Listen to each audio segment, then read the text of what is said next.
So I rush back to the street. I'm looking, you can see miles down the road.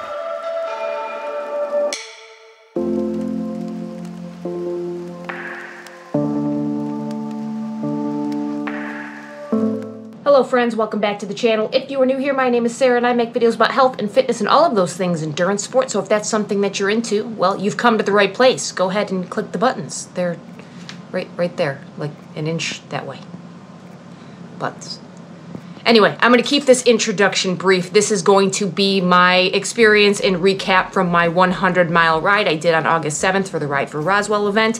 Went very well, but I share the day and some of my feedback and thoughts after the event. I've been doing endurance rides and challenges for some time now, and I always seem to take away something new from those experiences, and I hope in sharing them, I can give you, at the very least, some entertainment and hopefully some pieces of utility for you so that you can help to prepare yourself mentally, physically, emotionally for your own challenges. Whether it's 50 miles, 100 miles, 200 miles, whatever it might be, you might be able to take some of the lessons learned from me and apply it to your own ride. So without any further ado, let me give you a bit of a blast from the past. It is ridiculously dark out right now, so cue some weird B-roll here, but I wanted to give a preface to the ride here. I am on my way out. It's about 5:30 in the morning, just left a few moments ago.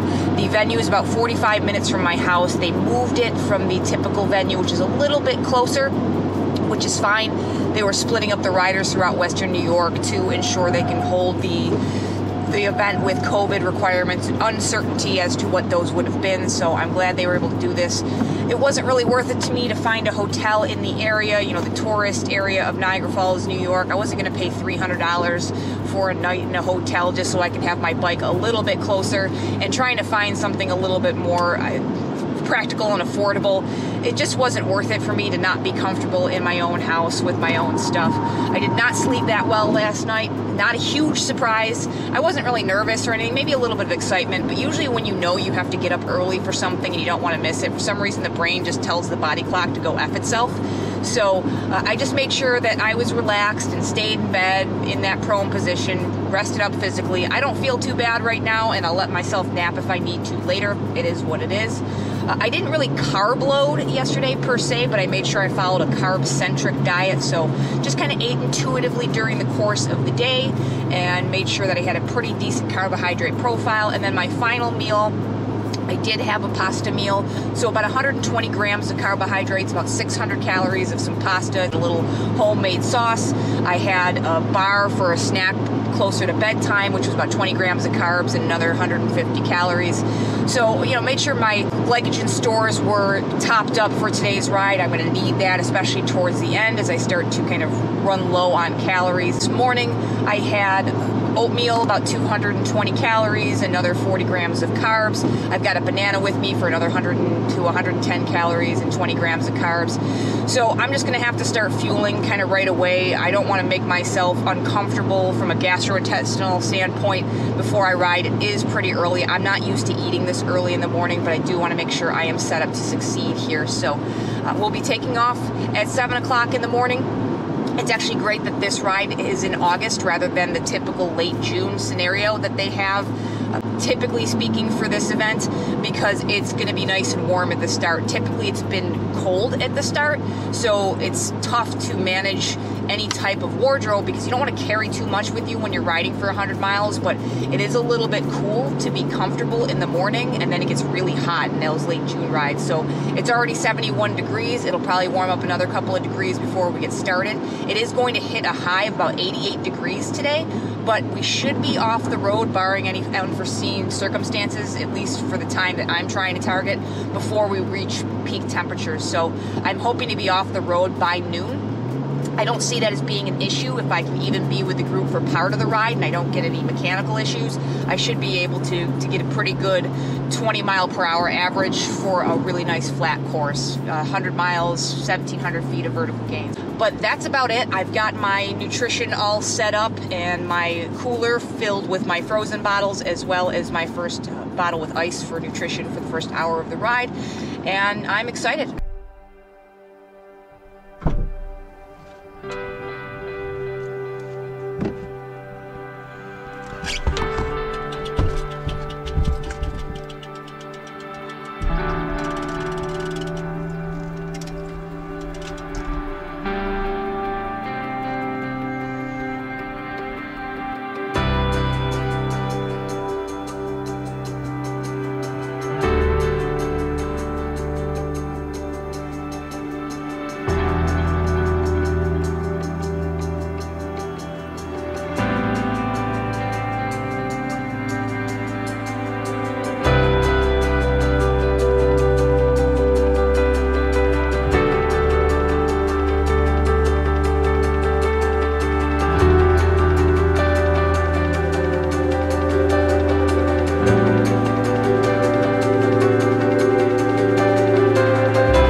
Okay, so I want to go through a debrief of the ride, talk about how things went. The ride, I'm overall pleased with, actually. It didn't go to my goal, per se. It's not surprising. I will talk about why that happened throughout the course of this video, but things did go to plan. I think I was well prepared. I finished the ride pretty strong, feeling good, feeling like if I had to ride a little bit more, I had some left in the tank. So I am pleased overall with the experience, but some things just, you know, things are what they are given the circumstances, so I want to talk about how things played out. So I'll talk about how the ride went, and I'll talk about my nutrition, and I will also talk about the recovery and bringing us up to this point here. So to start, you know, you saw my preparation in getting to the ride. My wave started at 7 o'clock in the morning. I ended up arriving at the venue at about 7:05, so that gave me plenty of time to make sure everything was prepared and dialed in for the ride. You know, for any ride or race, you should show up a little bit early to make sure that you're prepped up. But for a 100-miler, you know, giving yourself the opportunity and the confidence that comes from double, triple, quadruple checking your equipment, it allowed me to get the bike out of the car, make sure everything was tightened up, handlebars, aero bars, making sure that the power meter was calibrated, everything was feeling smooth, lubing up the chain, any last minute particulars that I can deal with on the bike, going through front to back, making sure everything was loaded in there, made sure I had all my nutrition on board, everything was tightened up in my bag, zipped up, made sure things were situated in my pockets the way that it would be comfortable, that I could sustain for the entire ride. So I was able to do that comfortably. I ended up, you know, giving it a quick, just very short warm-up because I figured that we would warm up at the beginning of the ride. Things usually tend to stay pretty neutral and casual at the beginning of the rides for the most part. It is a charity ride. It's not a race, but people don't usually kind of blister up or take off and create subgroups in the first couple of miles. So just kind of went for a couple of minutes to make sure things were running smooth, lined up about 15 minutes before the start, and that's where you start.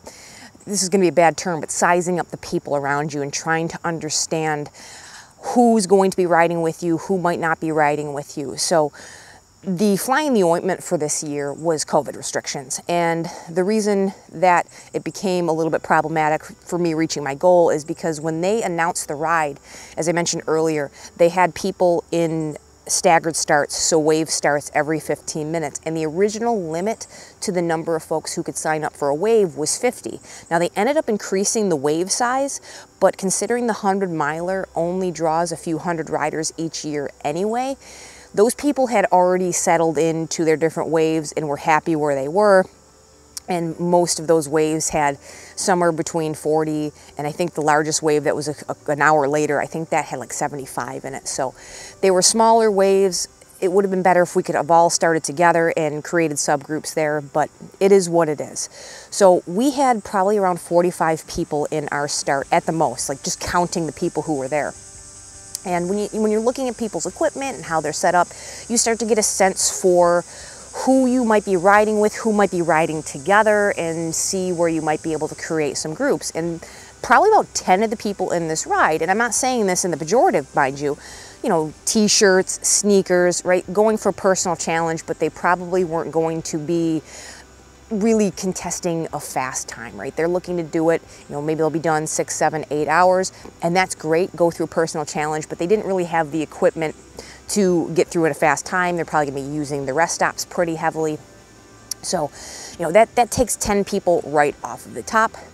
And I noticed that several people did not have enough water or nutrition on board to go through the entire ride without stopping either. So already in my head, things were starting to change in terms of my plan. This is why I put the aero bars on the bike, because I had a feeling I might be isolated. And considering you are shrinking that group size down from 45 to 35 right off the bat, although there was one guy, sneakers and flats, who was hanging on with the group that we were in at one point.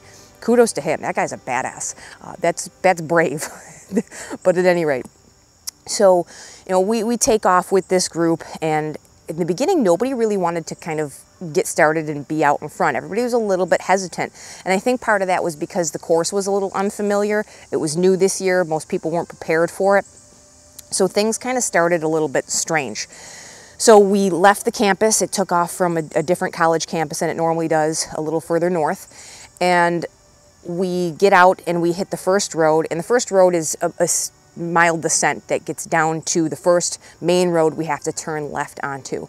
So I'm like the second person, and there's one guy maybe 20 meters in front of me, and then people, they're not even 100 yards behind me. Like, they're way back. Like, what the hell? Am I really going to ride this whole thing solo? And I'm just kind of chuckling to myself. And as I get to the base of this, first hill, I, catch up with the guy in front of me, and we're making that left-hand turn. And as we turn, a bunch of people had caught up on that descent. So we ended up coming together with a group of about 22, 23 riders. So that was good. We had a good group. We were riding pretty well for a long period of time. Mostly double wide, nice comfortable pace, 23 miles an hour. People were taking turns on the front. I took 1 or 2 turns, but really me holding 24 miles an hour and producing a draft for the group behind me, I don't really have the raw wattage or the height to do that. So I stayed usually in the first 4 or 5, and I tried to keep my power pretty low for the most part, but good chatty group, comfortable pace. Most people went on front and just kind of pulled tempo, and it was nice and comfortable. And I was thinking to myself, man, if we can keep this up for the entire ride, we will definitely make that 4-hour and 30-minute goal. But there was that question in my head, there's a lot of folks that were in that group that did not have enough on board, so there was probably going to be a rest stop at one point for some of these people, and I had a feeling people were going to start to kind of break off into subgroups. Now, the downside was that we did not have a ton of support or really the best road markings for this ride. And the issue with that is that they split a number of different routes all across Western New York. So what typically happens is they use University at Buffalo, North Campus in Buffalo, and they have all or almost all of the routes take off from that campus. And that means that they can pool their resources. Your marshals are shared, your rest stop volunteers, those are shared because there's a lot of overlap in the courses, and they just waive out the starts based on mileage. Well, now we had to scatter all of the volunteers and the marshals that would usually be a part of this event all over Western New York, which meant it was really light for our rides. I think what happened is that they deprioritized to an extent the longer rides because that's where your more experienced, self-sufficient riders are going to be. So I don't begrudge them making that decision, but it was surprising that there weren't as many marshals, and there was actually a couple of close calls with traffic specifically. There was one spot in particular where we had the right of way, no traffic signal, and a truck came in and almost buzzed out of a stop sign and took out the entire group of us. So a little bit scary. It would have been nice to have a marshal there to kind of pause that traffic. It is what it is, but there was some confusion, where turns were going to be, a little bit of hesitation, especially around turns, a little bit spiky in those areas. Not a huge deal. I hope that next year will be better, and that's all I'll say about that. So we are going at a pretty good clip and staying together as this bigger group until about mile 40. And this is where some of that confusion plays in, because some of the rest stops, I think 3 of them, ended up having an option to kind of go down the road a little bit to hit a rest stop, so maybe a couple of tenths off of the main course instead of just a quick pull-off. Or you can use the primary course. So in this case, you went straight to go to the rest stop, or you went left to go onto the main course. There was a lot of confusion at that turn. I think a number of people wanted to stop. I was not ready to stop at that point. So a few guys turned left, I turned left, and then a bunch of people either stopped in the road or went straight. So all of a sudden we went from like 25 to 4. And okay, it is what it is. So I'm kind of going up front. I was going to catch up with these other 3 guys. Things just got blistered apart at the turn. And I'm closing on them. And then all of a sudden, they're just stalling off to stop. And I think they ended up turning around. So at one point, I'm the first person on the road, and I'm by myself. I'm like, what the hell? But I'm assuming that this big 25 rider group is going to blob back up, and they'll just swallow me up, and I'll get back in. And, all would be good in the world, and I wasn't going to ride the rest of the ride by myself. At least some group was going to come up and catch me. So I'm riding by myself for probably about 7 miles or so when I hear a group behind me, so I pull out to the left because I was going to slot in, but it was a much more selected group. So there were 7 guys in this group, and I try to get on it, and they're going 26 miles an hour. So I'm thinking to myself, 26 is kind of a high pace. I mean, that's a race speed for a lot of men's races at 26 miles an hour. So I'm trying to be in this group, and I'm like 320 watts in the draft. Now we're going up this rise in the road, and these guys are just hammering it. And I don't think they were trying to drop me, because when they came up, they were, you know, they were saying good job and they were being perfectly nice.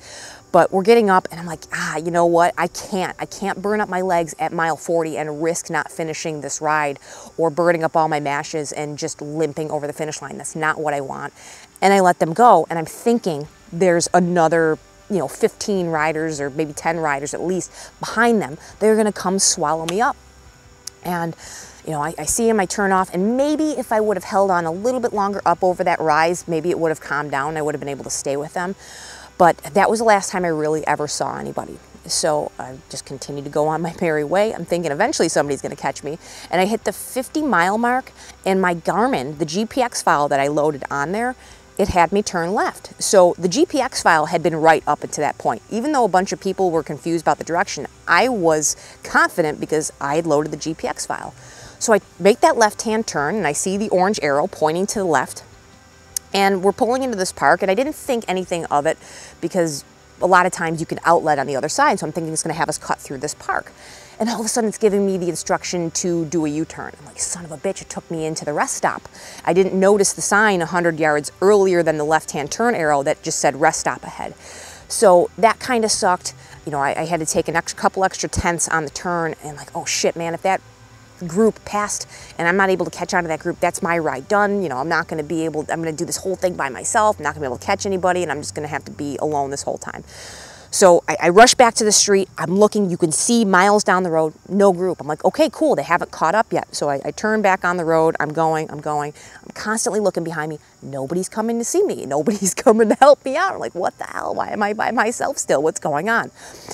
So I'm going somewhere around mile 60 or so. I take another wrong turn. So this one was a little bit weird because I saw the arrow pointing to the right, and the Garmin didn't tell me to turn right. I'm like, well, I'm going to defer to the road signs. Well, what it was a quick right and then left. So Garmin was reading that as a straight line, and the turn arrow on the street to make that quick left had swung sideways. So I don't know if anybody else got, you know, screwed up by that, but I hadn't seen that quick left turn. So I went a couple tenths past that. I get the off course. I'm like, son of a bitch. So I had to make this U-turn again, another couple extra tenths that way. But again, I could see up and down both sides of the road. Still no other group. I'm like, what the heck is going on? So I hit that about 60-mile mark, and I see that there's another rest stop, and I'm thinking, you know, I'm getting a little bit low on my bottles. I think what's going to happen, there were rest stops pretty much every 10 miles or so, that I will stop once before we hit the end of the ride, because if I'm going to maintain, you know, this 20-mile-per-hour average, it's going to take me another 2 hours or so, and I only have about a bottle and a half left, and I don't want to be parsimonious with my drinks. So I had committed to either at mile 70 or 80, wherever the rest stop was going to be, that I was going to stop and just refill those bottles and get back on my way. Again, still hoping I would be caught by another group. So I hit mile 70, no rest stop, no big deal, but I was getting pretty light on drinks at that point. I'm like, oh man, there better be a rest stop at mile 80 or I'm going to cry. Real tears. And I hit mile 80, there was a rest stop. So I pulled in. It was not very far off the road. You just kind of ducked off. You went in, you grabbed something to drink. And at this point, I'm thinking, I'm going to finish this whole ride by myself. Not a big deal. I have 20 miles left to go. But it was just kind of shocking to me that I'd never been caught by anybody. And it made sense, because if people ended up blistered apart and people stopped at different rest stops, and that small 25-person group just broke up into a couple different chunks, I guess it's not surprising. And the fact that the next group was 15 minutes behind, it was unlikely, given the fact that I hadn't stopped, that they were going to bridge up that entire 15 minutes. So I fill up my water bottles, I'm back on the road within 2 minutes, and I'm thinking, okay, it's gonna be pretty smooth sailing. Of course, whoever designed this course put all of the climbing, albeit not a ton of climbing, but they put all of the elevation in the last 18 miles of the course. So there were a couple of just punchy little climbs. And when you're 80 miles into a 100-mile ride and it's starting to get hot, it's ending up, I think it was about 85 degrees at that point, getting a little crabby, you know, in my own head by myself for this long. I was hoping to not be alone for that long. and then I'm hitting these climbs, and I just didn't have a whole lot of patience for it. And I had the muscles and the strength and the matches to burn still, but I was just surprised at how much climbing. I ended up checking my elevation profile, and we had like done very little. It was either false flats or false descents for almost the entire ride. So we ended up kind of picking up on all of these climbs, and it's like, oh man, and I'm looking at the profile, I'm like, I have another 1,200 feet of climbing to go before the end of this ride, and I'm at mile like 86. So that was a little frustrating. It is what it is. And I think at about mile 85 is where the three routes, the 33 mile, the 65 mile, and the 100 mile that took off from the northern campus, they all started to converge at that point.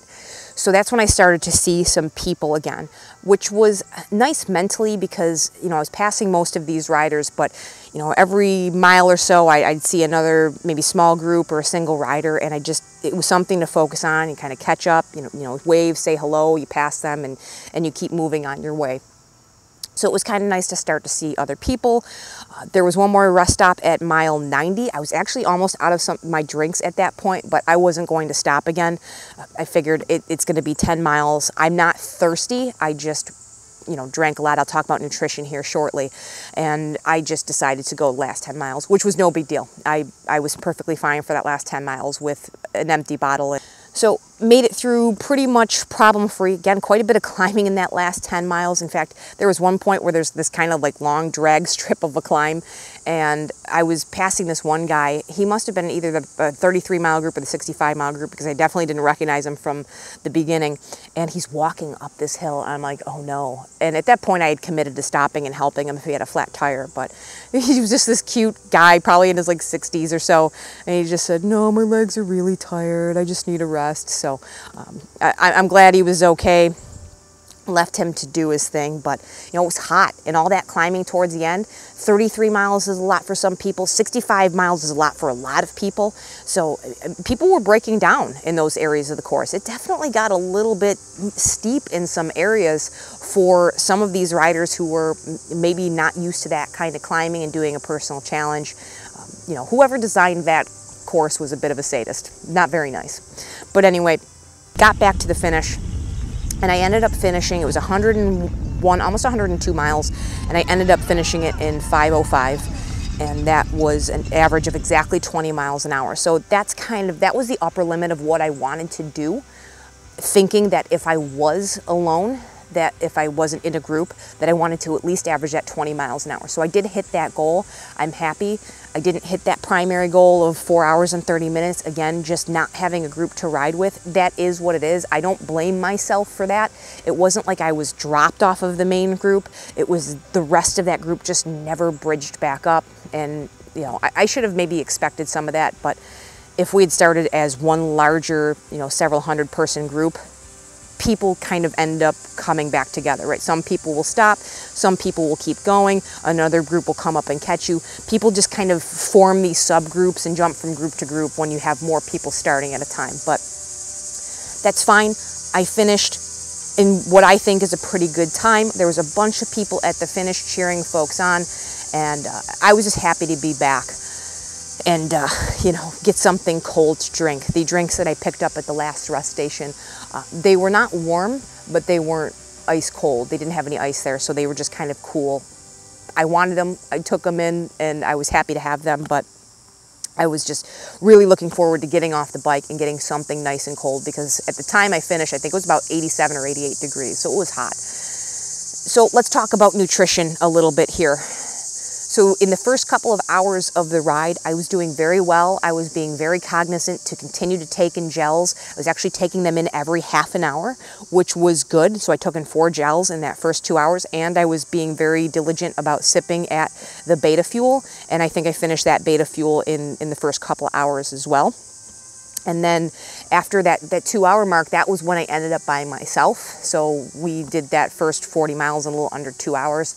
I switched my bottles around. I started sipping at the Gatorade, which had 250 calories in each of the bottles of Gatorade that I had on board. I also ended up in one of them putting a little sachet of LMNT with a little extra electrolytes. Tasted a little salty, so probably needed a little bit of those electrolytes as well, but I was glad to have had that in there. And after that first few hours, I didn't want to take in any more gels, and I had no impetus to eat any, hard nutrition either. So I was going to force myself, but then I figured, okay, if I stop to get extra drinks, I'll make sure that I get some, full calorie, Powerade, Gatorade, whatever they have. And that should give me enough calories to get through the rest of the ride with enough carbohydrates that I don't have to worry about eating. I think it was hot, and I don't know, it just wasn't that appealing. My stomach wasn't soured. I just would have rather had liquid calories than the hot gels or the chews in my pocket. It was just a matter of preference. I had that flexibility on the ride. So during the course of the ride, I had 400 calories in gels, I had 320 calories in beta fuel, and then I had 500 calories in my Gatorade. So that's about 1,220 calories there. And then when I took on the 2 Powerades I picked up at the rest station, I didn't look, but I'm pretty sure the standard bottles are somewhere around 180 to 200 calories. So we'll call it, just to be conservative, we'll call it 375 calories. So really for the course of the ride, I took in about 1,600 calories total. And I expended, I think, a little over 2,500 calories. I got to double check. It might have been a little bit more. It was definitely at least 2,500 calories. So I ended up about 1,000 calories in arrears. And to be perfectly honest, that's pretty normal for a 100-mile ride. To be 1,000 calories down is not that bad, especially because I was, timed those calories pretty evenly throughout the ride, and because the carbohydrate profile of those calories was pretty good, I felt strong the entire time. I mean, 100 miles is still 100 miles, so my legs definitely were starting to get a little bit tired towards the end, but I still had some strength left in the tank. I was able to push out threshold. I wasn't, dropping off into zone 1. I was very comfortably at zone 2 in tempo all the way to the finish with some kind of spikes and efforts there as well. So I think that the nutritional profile was good, and I think that stopping was the right thing to do on a hot day. I feel like if it was a little bit cooler, I would have been able to take in more of the gels and more of the ride nutrition and rely a little bit less on the fluids, but you have to be flexible on the day to deal with those things. I knew that yesterday. I also was happy I put the aero bars on there because I was very reliant on those aero bars for the 60 miles that I had to do by myself.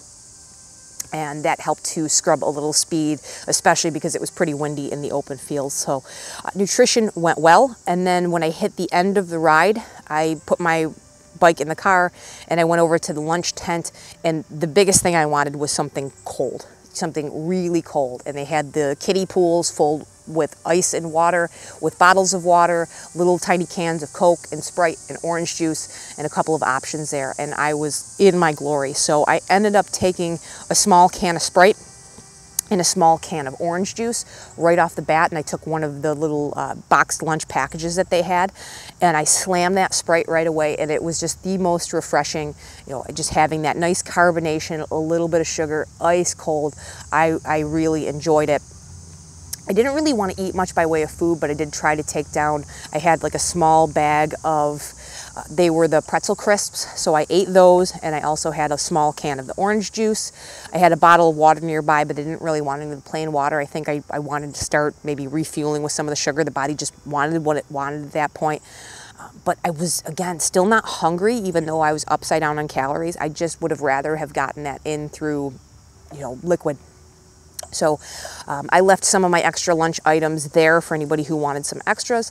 I ended up grabbing another can of Sprite right before I kind of hung out at the finish line for a few minutes. Again, really refreshing. I think I finished those little cans within a couple of seconds, basically slamming them down in one take. I watched a few people finish, ended up seeing my little friend that was climbing up the hill on foot. He ended up coming over the finish line, so I was happy to see him make it to the finish. And I was just ready to go. So I got in the car. It's about a 45-minute drive from the campus to my house, which is not ideal to be maybe sitting for that long in that seated position, considering I know I just spent, 5 hours on my ass on the bike, but, just letting all that residual lactate kind of settle into the legs. But it is what it is. So, I rode home. I was starting to feel a little bit nauseous. My stomach wasn't souring. I think it was just a lot of sugar. It got to the point where, doing that for 100 miles, I was being a little bit more, liquid centric than I'd normally be. If I do a long ride on my own around here, it could go up to 5 hours. but I typically try to do some solid calories just to kind of absorb some of that and slow down some of the gastric emptying. I know you want some fast gastric emptying, but that delivery of sugar to the system that fast, you know, I think that just the stomach was, I was right at the upper limits of my tolerance for that kind of sugar. It wasn't terrible, I was ready to be home. Let's put it that way. I wanted to kind of lay down and just kind of rest and not be driving and dealing and thinking. You know, you're already tired, a little bit depleted. So I got home problem free. I got out of my car and was expecting a disaster. My legs were heavy for sure, but they weren't in pain, which is a good thing. And I got up the stairs. I ended up laying down for about 20 minutes with the recovery boots. I'm going to do an actual review on those recovery boots here soon. I was happy to have them, helped to kind of release some of the extra lactate from the legs. And then I ended up putting on some Lactigo, and I just put some on about a half an hour ago. The menthol in there in the cooling, it's very soothing. It feels nice. I actually did use Lactigo on the ride. I also used Amp Human. I doubled up on those things. They work pretty well, to be honest with you, in my opinion. Just using it anecdotally, not using it versus using it for rides that I know would draw a lot of power and you know, a lot of burn in the legs, it definitely helps to mitigate some of that. But at any rate, I used those recovery boots. And then finally, after about a half an hour being home, I felt like I could eat something. So I grabbed some of the leftover pasta from last night. I ate about half of the leftovers, so about 400 calories in there. And then I took a nap. I just had to lay down. I was just so short on sleep. I don't think it was the ride itself. I think it was the fact that I had 3.5 hours of just garbage sleep that I was ready to sleep, and I was going to let myself do that and just kind of try to readjust the sleep schedule. But, you know, woke up, wanted to film this video, feeling pretty decent, not super drained. The legs are okay. They, again, a little bit heavy, but not in pain. I think tomorrow I will go for maybe a spin later in the afternoon, clear things out, you know, zone 1, zone 2, keeping it easy, keeping it light. But it was a good experience, all in all. I think, you know, my preparation, my endurance was great. It was on par. My nutrition was on par.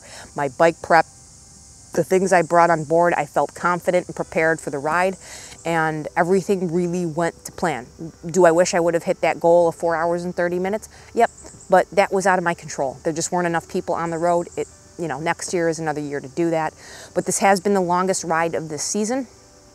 I don't know that I'll do any other long rides. I mean, I'll do long rides, but I don't think I'll do any longer rides than that during the course of this season before the sun leaves this hemisphere. But I'm glad I got it done. I like to get at least one 100-miler done a year if at all possible. So I got that checked off the list. And, you know, I hope you guys enjoyed me sharing the experience so that you can kind of know what to prepare for and what to expect out of rides like this. You know, plan for the unexpected. You know, things might not always go the way that you want them to go. Even in the ride itself, as you get kind of a sense of comfort, things can change very quickly. Luckily, I didn't have any equipment issues, but that could have happened as well. I was prepared for all of that, and I'm happy that I was, because I was super confident the entire way through that I was self-sufficient and I could handle myself. But I hope that you guys found this helpful. If you did like this video, please go ahead and hit the thumbs up button down below. Come on, thumbs up for 100 miles. Come on. Come on. But subscribe if you haven't already. Thank you guys, as always, for the support in these videos, and I will catch you in the next one. See ya.